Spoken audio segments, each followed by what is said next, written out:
E vamos abrir nossas Bíblias hoje em 2 Reis, capítulo 18, versículo 17. 2 Reis 18, 17. Vamos orar? Pai Celestial, obrigado, Rei da Glória, por se fazer presente.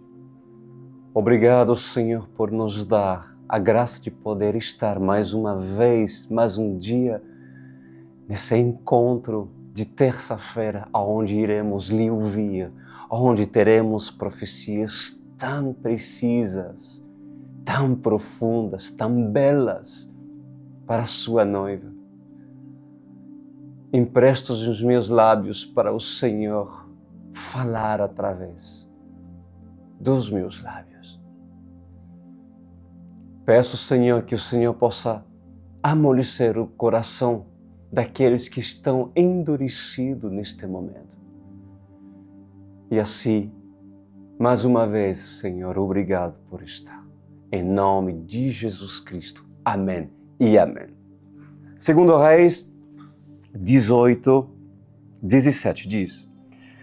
Bom, o título diz: A ameaça de Senaqueribe a Jerusalém. Senaqueribe, já cheguei a falar, inclusive, é a tipificação, é um rei, o rei da Síria, a tipificação do anticristo, de um rei muito poderoso, o mais poderoso talvez da sua época, em tempo de Ezequias, um homem que temia o Senhor, Ezequias. Mas vamos lá.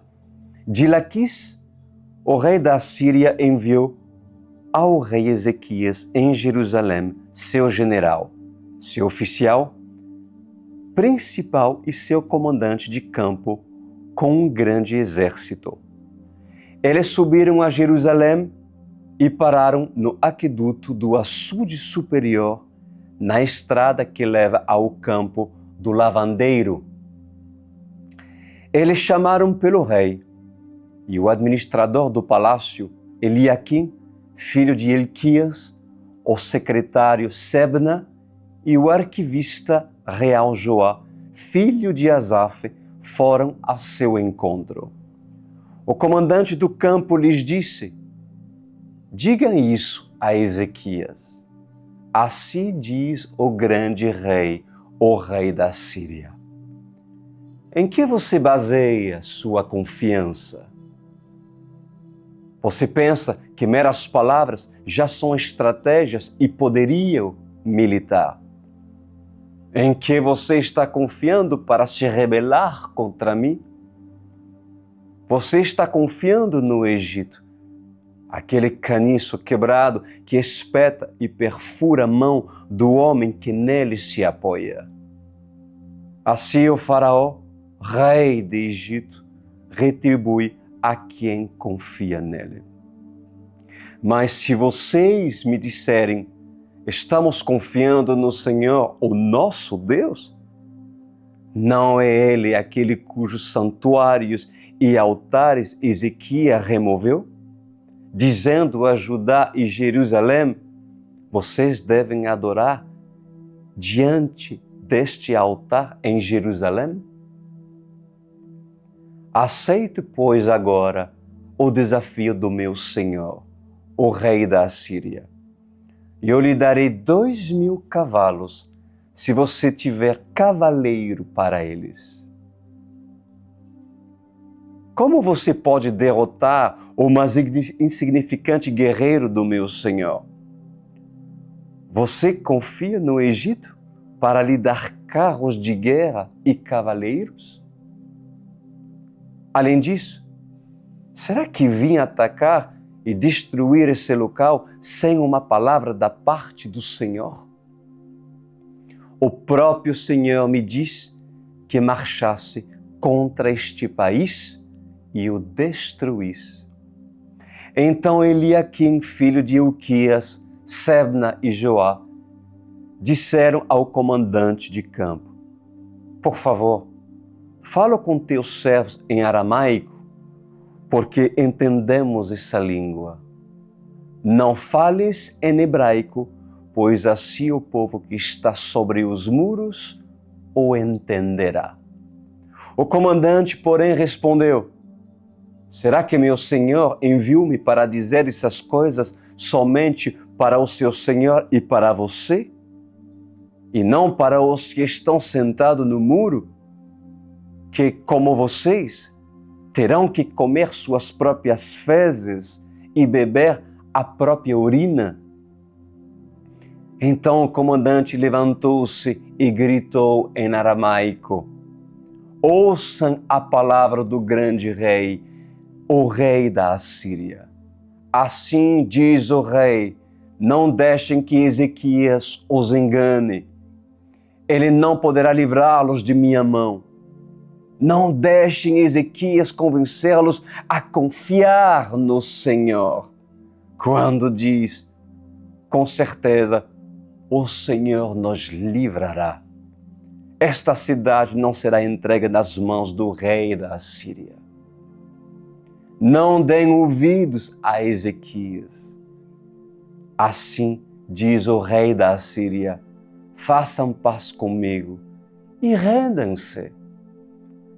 Então cada um de vocês comerá de sua própria videira e de sua própria figueira, e beberá água de sua própria cisterna, até que eu venho e os leve para uma terra igual à de vocês, terra de cereais, terra de oliveiras e de mel.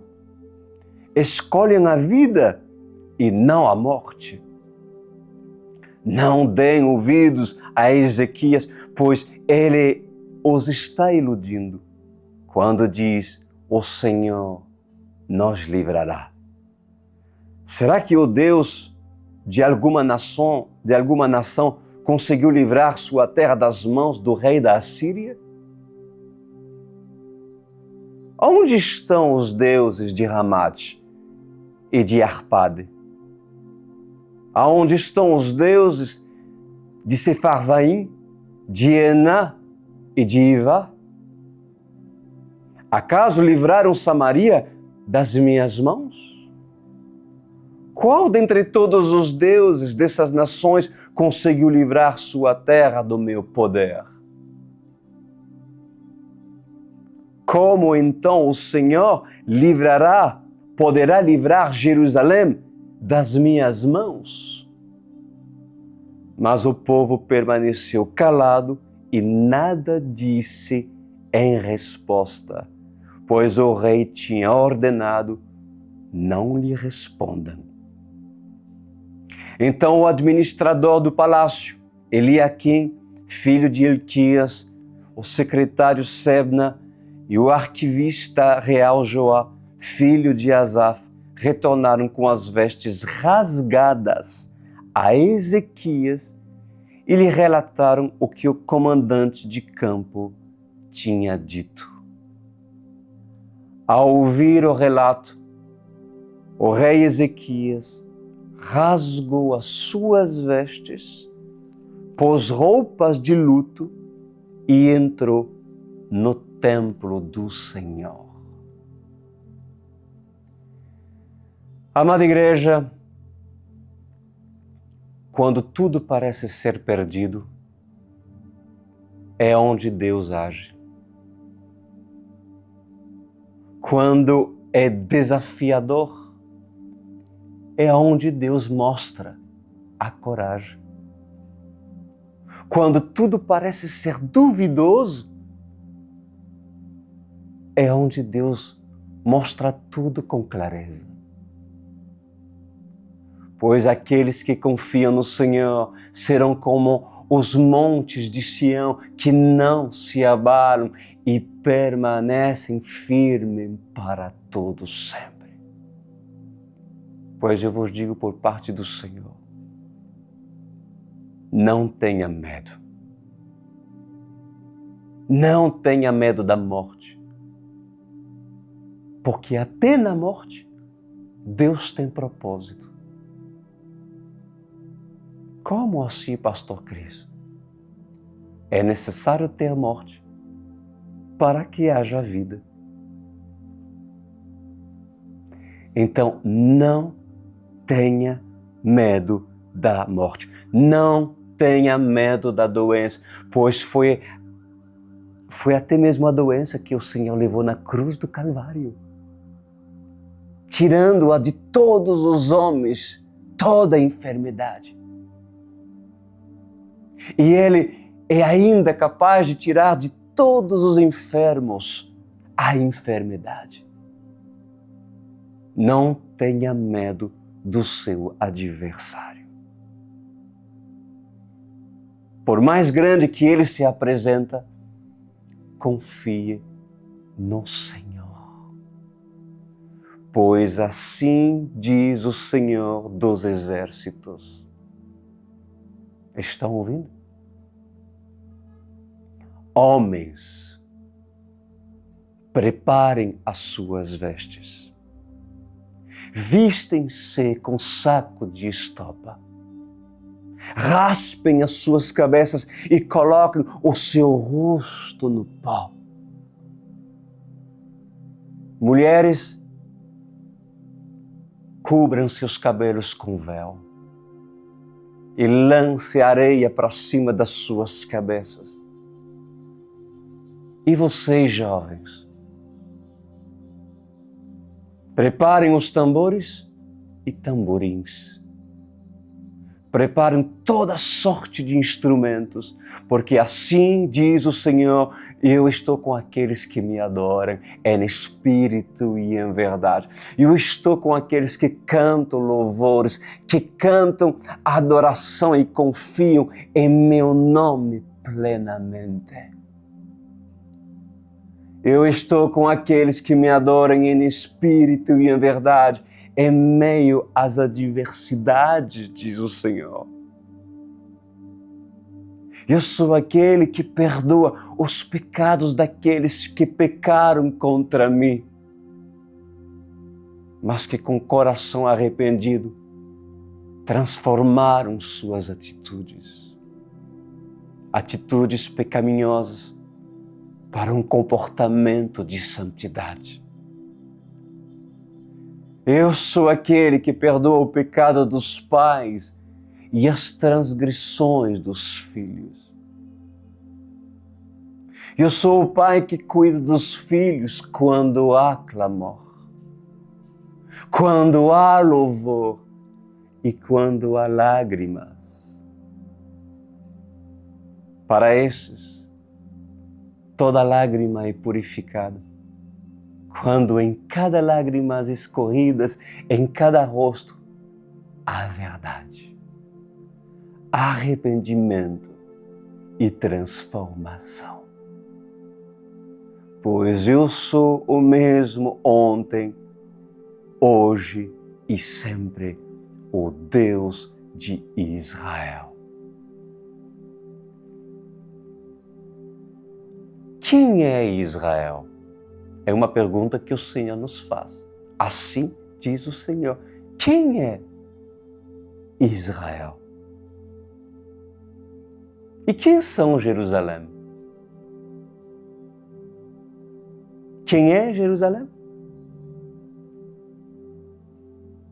Pois em verdade, diz o Senhor, defenderei a menina dos meus olhos, a pupila dos meus olhos.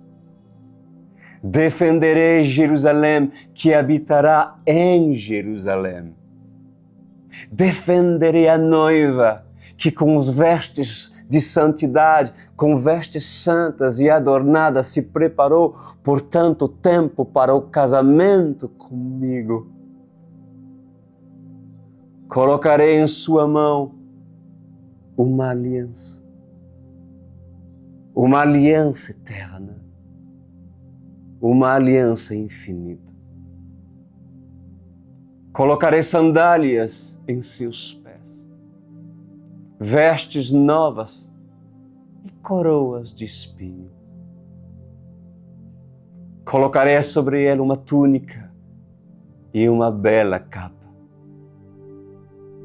Afinal, a noiva foi adornada por anos, sendo massageado pelos eunucos. A noiva Ela foi preparada para o casamento.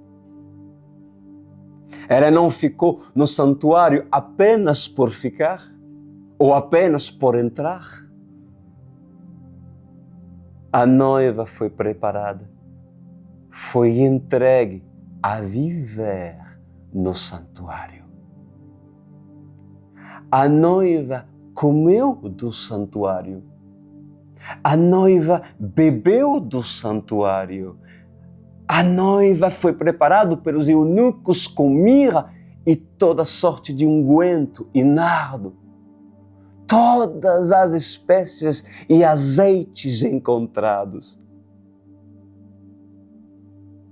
O mais belo perfume e o mais caro perfume foi derramado sobre o corpo da noiva. Pois eu defenderei a minha igreja, diz o Senhor. Pode se levantar Senaqueribe, podem ressuscitar faraós e agir como na época do Egito. Pode se levantar Nabucodonosor e os reis que operaram na Babilônia. Pode se levantar Herodes, o exército de Roma. Pode se levantar o dragão com suas cabeças e seus chifres, mas eu defenderei a minha noiva escolhida, diz o Senhor dos Exércitos. A minha noiva será defendida na batalha de Megido. A minha noiva será defendida no vale de Armagedon. A minha noiva será defendida no vale da decisão. No vale da decisão marchará Gog, saindo do sul,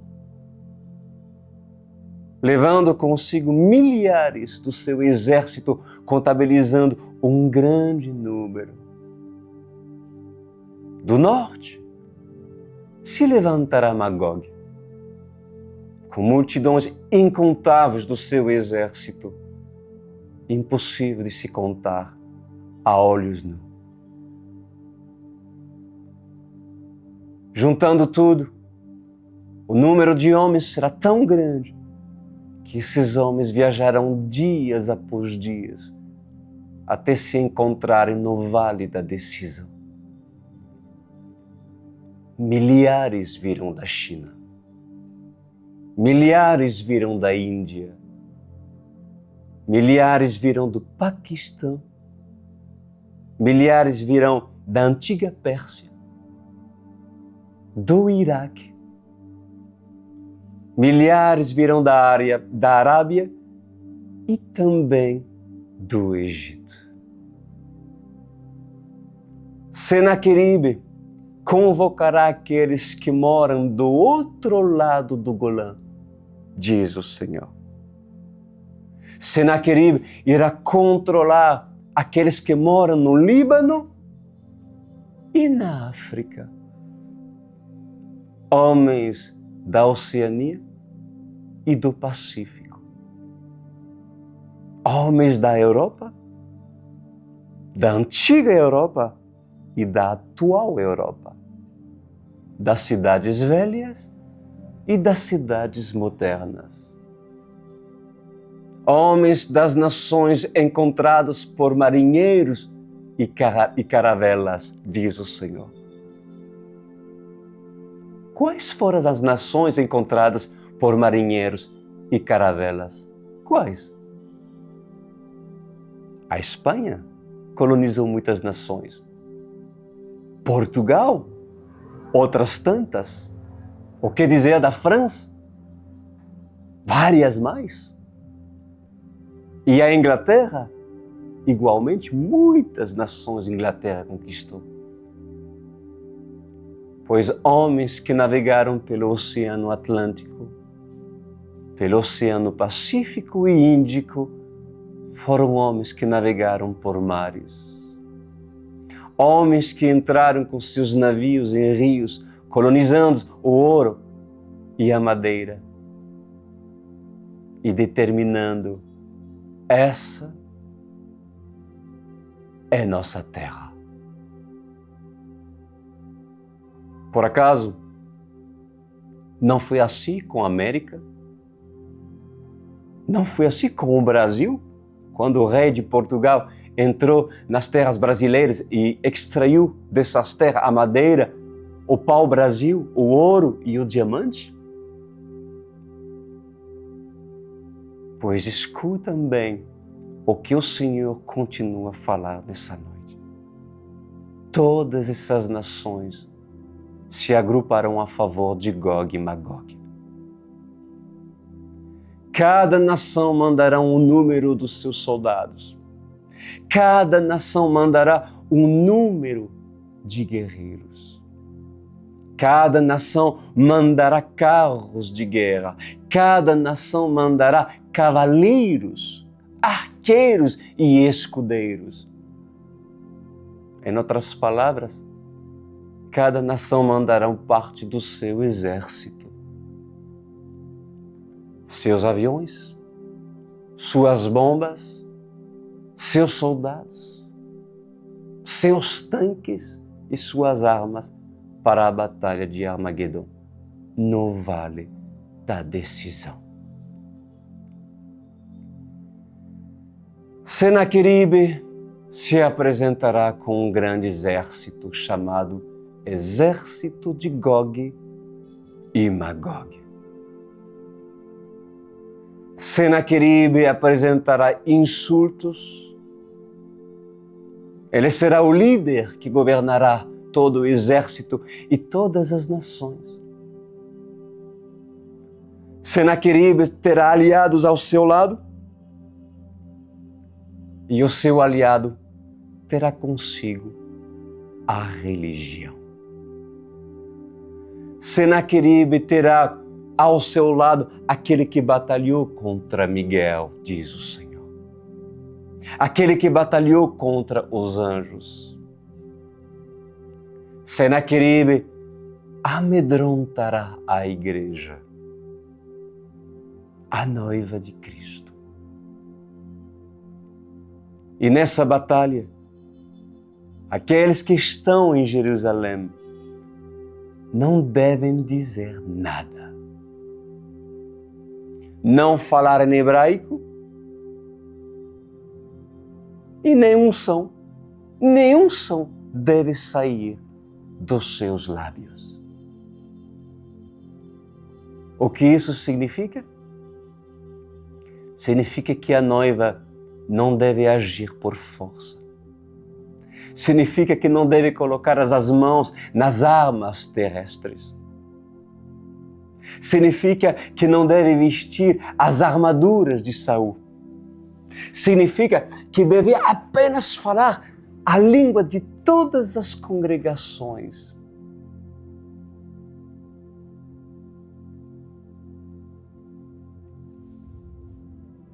E qual é a língua que toda a congregação compreenderá?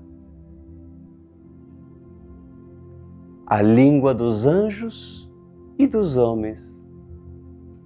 A língua da adoração. O som do louvor, do cântico e júbilo. Pois quem tem ouvidos para ouvir, ouça o que o noivo diz para a noiva. Em meio à batalha de Megido, a igreja vai clamar a mim: Senhor, cantemos alegremente, hosana nas alturas. Então a igreja do Senhor cantará louvores a mim, diz o Senhor. Em meio à batalha, a noiva se ajoelhará no vale da decisão. A noiva tomará consigo a autoridade e fidelidade das vestes de louvor, das vestes de adoração. A noiva estará adornada mesmo com o ambiente preparado para o sangramento, para sujar as suas vestes com sangue. As vestes da noiva serão brancas, um branco que incomodará o exército. E Senaqueribe e seus comandantes irão dizer: a quem eles confiam? Eles acreditam mesmo que aquele que virá do céu irá os salvar? Acreditam mesmo no milagre?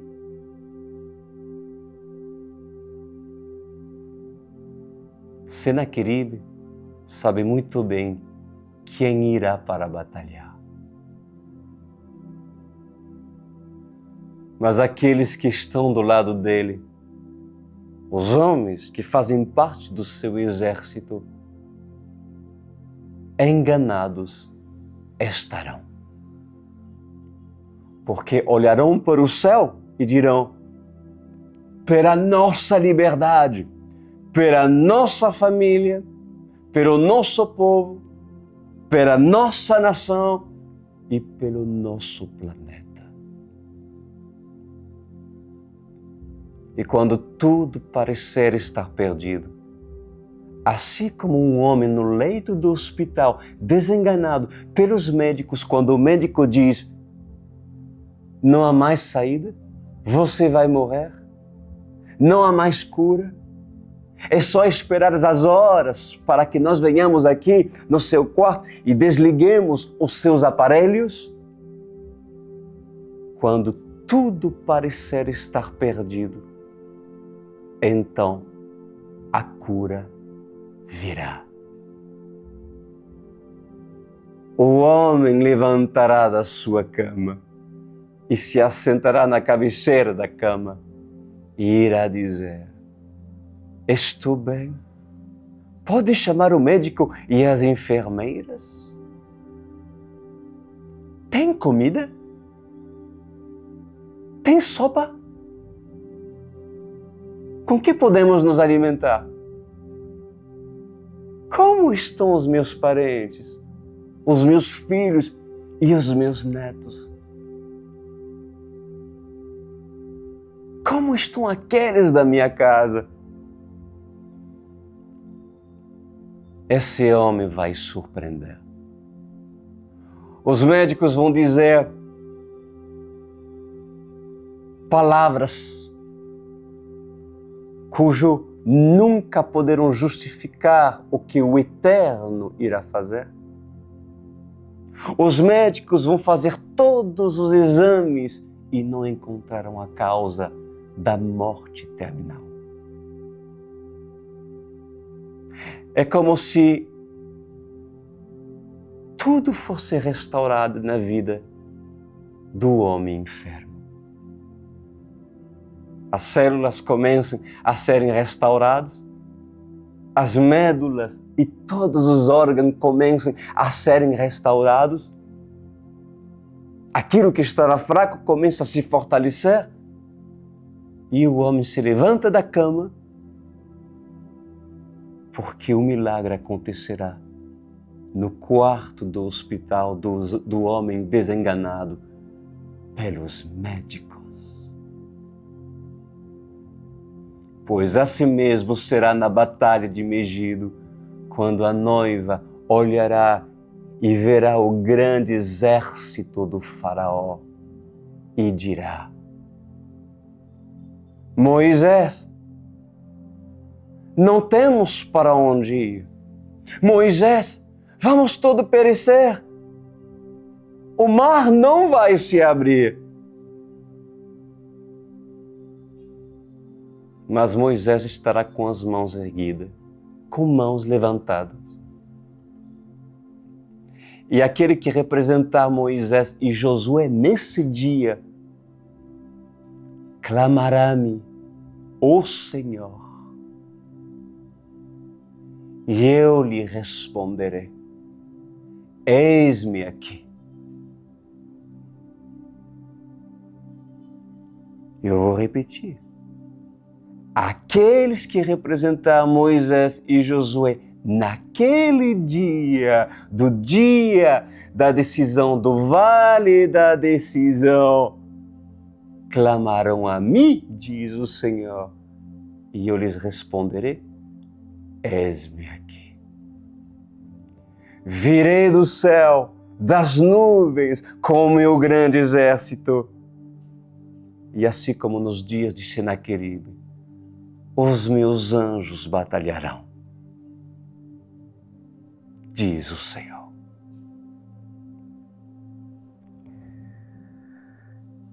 E no versículo 2 diz: ele enviou o administrador do palácio, Eliaquim, o secretário Sebna e os sacerdotes principais, todos vestidos com pano de saco, ao profeta Isaías, filho de Amós. Eles lhe disseram: assim diz Ezequias, hoje é dia de angústia, de repressão e humilhação. Estamos como a mulher que está para dar à luz, mas não tem força para fazê-los nascer. Pois assim diz o Senhor: eu faço com que haja sempre um profeta a direcionar um povo. Um povo que está angustiado, um povo que está preocupado, um povo que está com medo, um povo que está temeroso. Eu derramo paz, diz o Senhor, sobre os meus escolhidos. E um profeta que é profeta vem para trazer a minha mensagem. Em dias de aflição, assim como uma mulher que tem dores de parto, assim como uma mulher que tem dificuldade para dar à luz, assim são todos aqueles que têm medo da perseguição, que têm medo de serem lançados na prisão, medos de passar fome e medo de morrer. Eu sempre trago uma solução, uma saída para os meus filhos, para a minha igreja, diz o Senhor. Todos aqueles que se humilham perante mim, vestidos de saco de estopa, se preparando para a rendição a mim, com louvores e adoração, eu, o Senhor, terei misericórdia.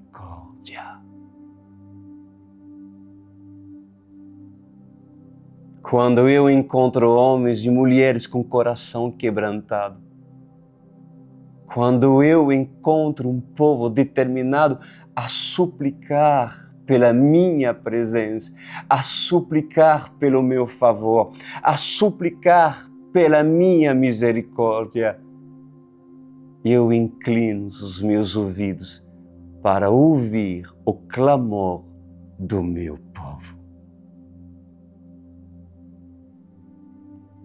Eu observei quando os israelitas sofriam nas mãos do faraó. Eu tive compaixão deles, diz o Senhor. Seus gemidos, seus gritos, seus lamentos chegou até os céus. Eu vi o sofrimento do meu próprio povo quando passou pelas mãos dos egípcios, sendo os escravos dos egípcios. E vim para resgatá-los. Levantei Moisés e, como nos dias de Senaqueribe, levantei Isaías, filho de Amós. Ezequias era fiel, Ezequias era temente ao Senhor. Ezequias temia a Deus. Ezequias tinha um coração voltado para o Senhor. E mesmo a angústia, o Senhor estava presente. E assim está escrito no versículo 2, Ezequias enviou o administrador do palácio, Eliaquim, o secretário Sebna e os sacerdotes principais, todos vestidos com pano de saco. Todos. Ou seja, todos vestidos em sinal de humilhação, em se render. Todos em sinal de reconhecimento que reconheciam que só o Senhor poderia fazer um milagre. E quem eles foram buscar? O profeta Isaías, filho de Amós. Um profeta. E no versículo 3 diz, e eles lhe disseram, assim diz Ezequias, hoje é dia de angústia, de repreensão e de humilhação. Estamos como a mulher que está para dar à luz filhos, mas não tem forças para fazê-los nascer. Talvez o Senhor, o teu Deus, ouça todas as palavras do comandante do campo, a quem o Senhor dele, o rei da Assíria, enviou para zombar do Deus vivo. E que o Senhor, o teu Deus, o repreenda pelas palavras que ouviu. Portanto, suplica a Deus pelo remanescente que ainda sobrevive. Esses homens do governo de Ezequias levaram o recado a Isaías, pois um homem temente a Deus, um homem que guarda os mandamentos do Senhor, o único conselho que ele deve buscar é consultar os profetas. Por quê, Pastor Cristo? Para que prospere. Obedecem os profetas e prosperareis.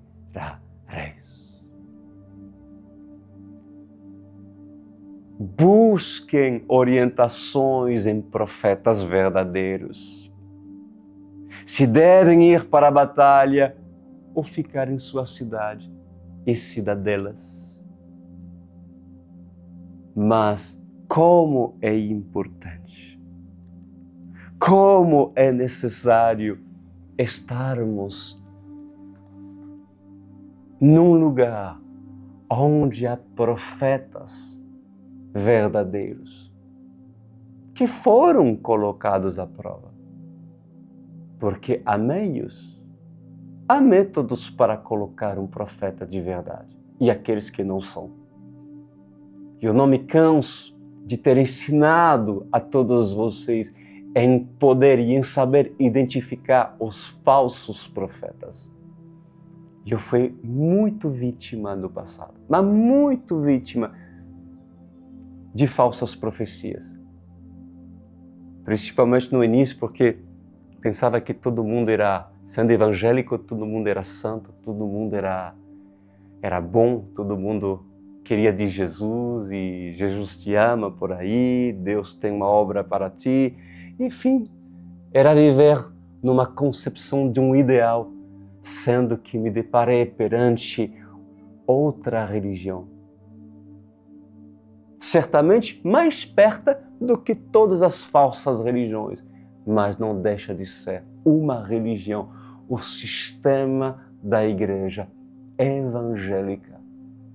E dentro dela há remanescentes, há a noiva.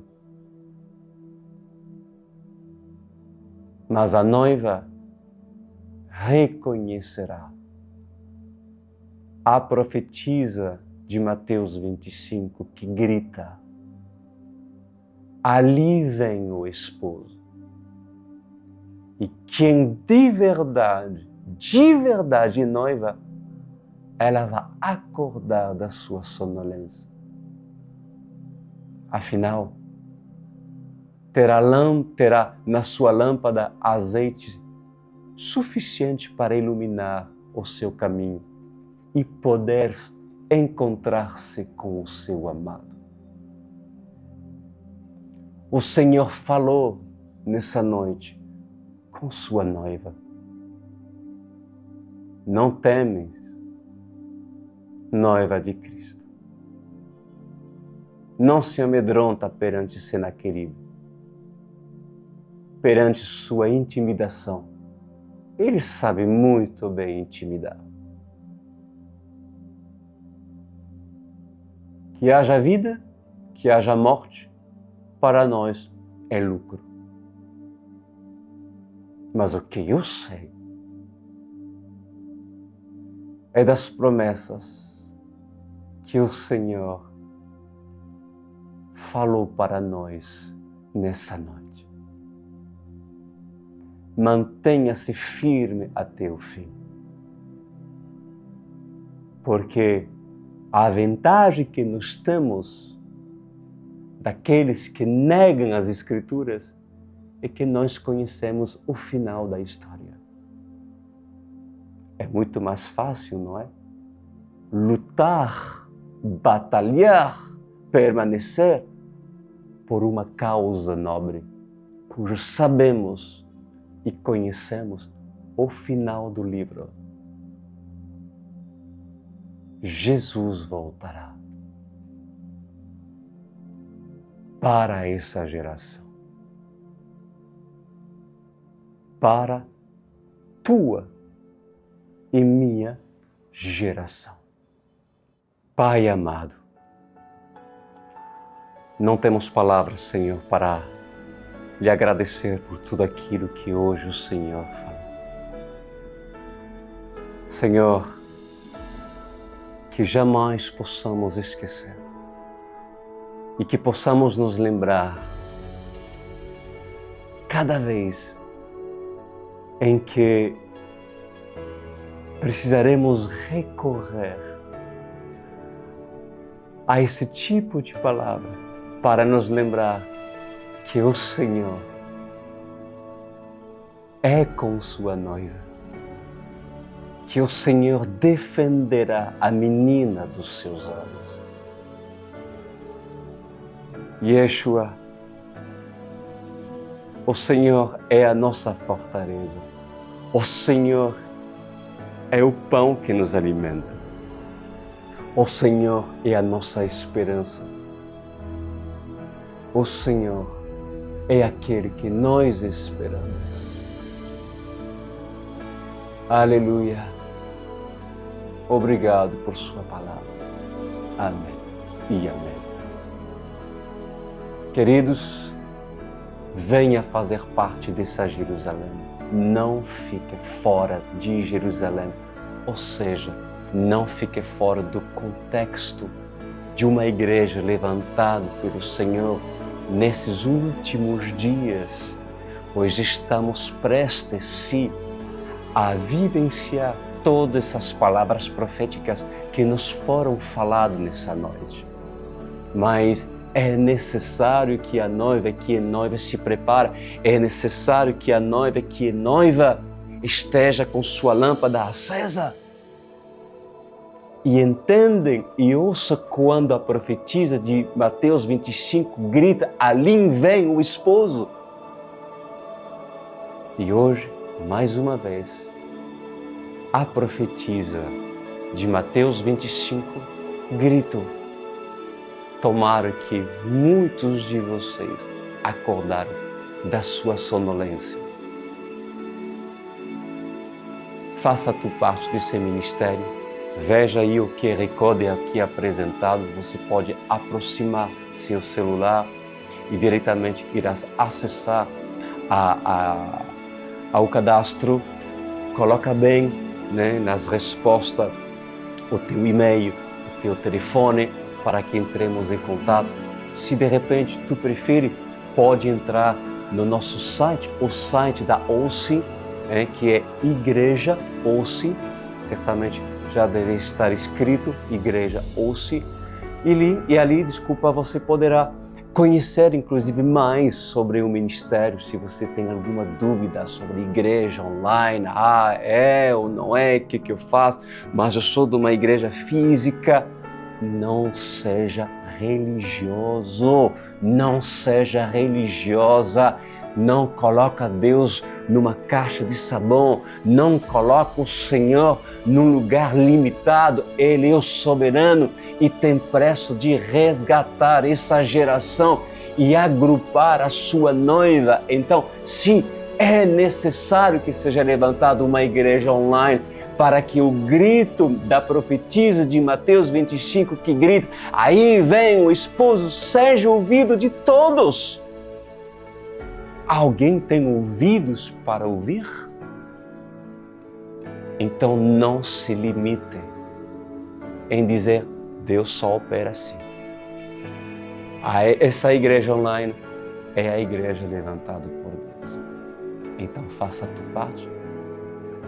Eu irei te aguardar e irei te encaminhar para o primeiro passo. Step 1 em inglês. E ali você verá, seja você jovem, seja você pai, mãe, adolescente, senhoras, senhores de idade, não há idade para ouvir a voz do Senhor, a menos que seja um Eli, já cansado, velho, a balançar da tua cadeira, mas para esse eu digo, a morte virá e Deus te cobrará por não ter ouvido e ter deixado passar o dia da tua visitação. Falado está, agora é contigo. Bem-vindo sempre na Online World Church. Lembrando que sábado que vem teremos mais um encontro nesse canal OCBR e sempre te aguardo para estar conosco. Será sempre um prazer. Grande abraço para todos.